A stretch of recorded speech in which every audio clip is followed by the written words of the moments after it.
Hi, welcome to myGPcloud. My name's Steve, and I want to spend a few minutes with you talking about fiscal periods in Dynamics GP. We're going to look at historical years, open and future years, and how to do period closes, and also how to create new fiscal periods. The fiscal periods functionality in Dynamics GP is very flexible. I can set up a fiscal year to correspond to a calendar year, or I can set up a fiscal year that'll bridge 2 calendar years. I can also set up a fiscal year that was a short fiscal year. Maybe I have to have a stub year. I could easily set that up in Dynamics GP.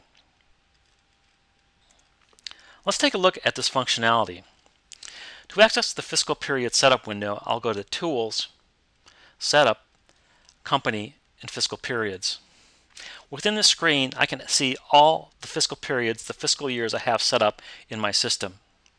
Some of them are going to be historical years. Here's a historical year. And some of these are future open years. What you'll notice is that I can also control access to a particular year within my general ledger. If I want to prevent posting in a particular period or periods, I can designate that in this screen right here. For example, in this screen, I have all periods closed except for April. You can see where I could close individual series if I wanted to. And what this does in the system is it allows people to post into April, but it will not allow them to post into any other month within this fiscal year. Now they can save a transaction that has a posting date other than April, but they will not be able to post it.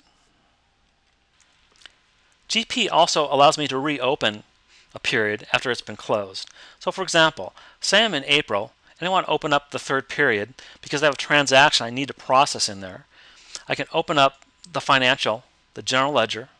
I can post that transaction and then close it again. This allows me to make adjustments if I need to the previously closed periods within a fiscal year. Now let's see how easy it is to add a new fiscal year.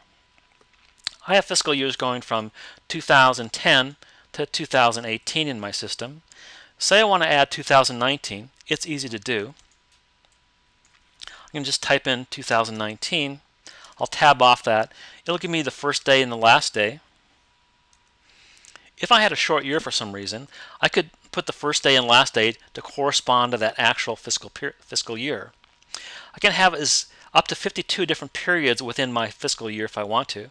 However, I'm just going to take 12 here, and I'm going to start on January 1st and end December 31st of 2019. Once I have that designated, I'll hit Calculate. It will calculate out the calendar year for me, but I can easily change these start dates for individual periods if I wanted to.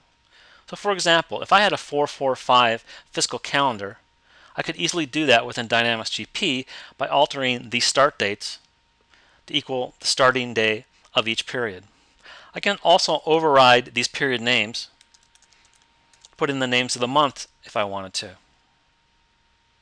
So you can see that the fiscal period setup functionality within Dynamics GP is very flexible. I can have as many open years as I want to in Dynamics GP, and I can have as many closed years as I want to. This enhances functionality, it enhances reporting. Once you've completed setting up your fiscal periods, you can move ahead, set up multi-currency, and then start setting up your accounts payable and accounts receivable modules. For further information, please join us on Twitter at twitter.com/mygpcloud.